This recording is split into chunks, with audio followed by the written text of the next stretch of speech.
Karibu tena mtazamaji, tuendelee na Darubini sasa, ambapo kiongozi wa chama cha NLP Augustus Muli ametoa wito kwa tume ya uchaguzi na mipaka nchini IEBC kulainisha shughuli zake kabla ya uchaguzi mkuu wa mwaka 2027.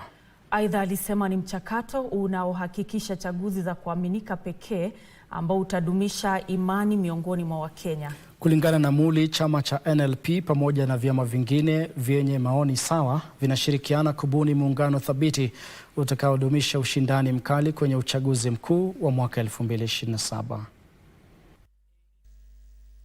Kulingana na Muli, chaguzi ndogo zilizoandaliwa mwezi Novemba hazikuwahakikishia Wakenya kikamilifu kwamba tume ya IEBC ina uwezo wa kuandaa chaguzi za kuaminika.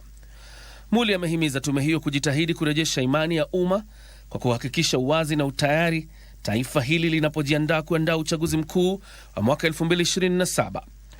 If this trend continues, how sure are we that we are going to have a free and fair election in 2027?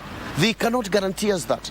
And this worries us as political parties and the citizens of this country. Muli amesema Wakenya wanapaswa kudhibitishiwa kikamilifu kwamba uchaguzi huo utakuwa huru, wazi na wa kuaminika. Aidha, alifichua kwamba chama cha NLP kinajiimarisha mashinani na kubuni mirengo na vyama vingine ili kudumisha ushindani mkali dhidi ya miungano mingine ya kisiasa. In the past by-election, there was clearly no option. It was government versus the old government. Because these are all the same people.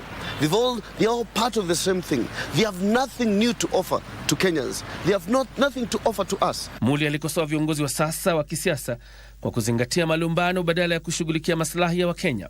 As National Liberal Party, we have this position that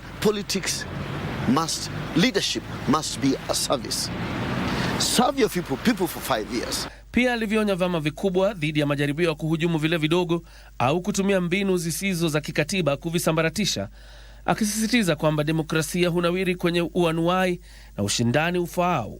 Party represents an ideology. It represents a form of thinking of some people, and we need to allow that. In any democracy, we need to allow that divergent view. That's why the parties, they're allowed to be registered. And once they're registered, then the government must support them. John Jacob Kuria, Darubini.